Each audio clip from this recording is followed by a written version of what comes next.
So we've got an update on motor yacht Amadea.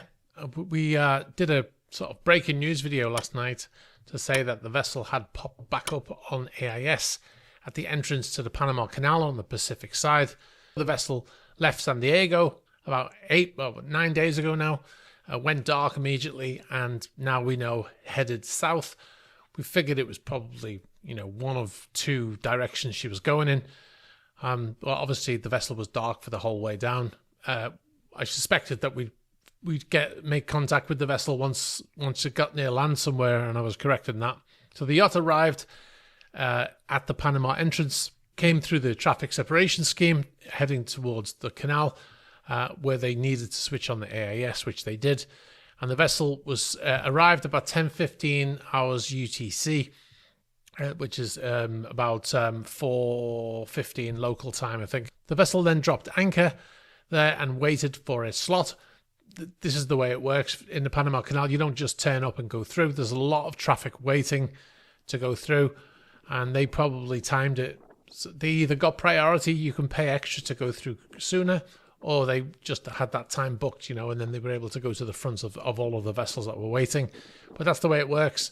You go through at your scheduled time.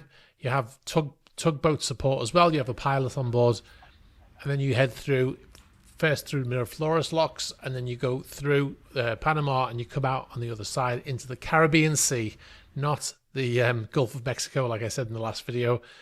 So the vessel did that, went through Miraflores locks, which is on the Pacific side, at just after midnight UTC, which is about 7:15 local time. These photos were taken at the Pedro Miguel locks on the Pacific side last night. Went through at 0:15 hours UTC, which is about 7:15, and arrived at the Gatun Lakes about 5 o'clock in the morning UTC. And then last broadcast 6:48.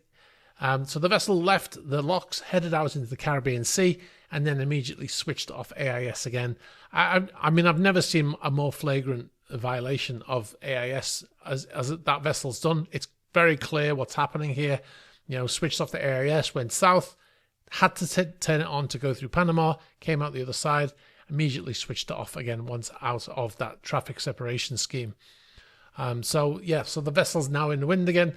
I suspect most likely we're going to see it either arriving at Gibraltar in about 2 weeks' time, or to the English Channel around about the same time. She'll either be heading to Lursen, or she'll be heading to somewhere in the Mediterranean. That's my guess now that we've seen her coming out of the Panama Canal. Obviously, we've got some photographs here that we've been overlaying while we're talking about it. We've got people everywhere who, no matter where you go in your yacht, we're going to have some people seeing you and taking photographs of you. So thanks very much to our photographer. I'll put his name on screen. Hi, thanks very much for watching this video. If you want to see the full news videos, click on the link over here. And if you'd like to find the channels, you can find the links below here. Thanks for watching. Don't forget to subscribe.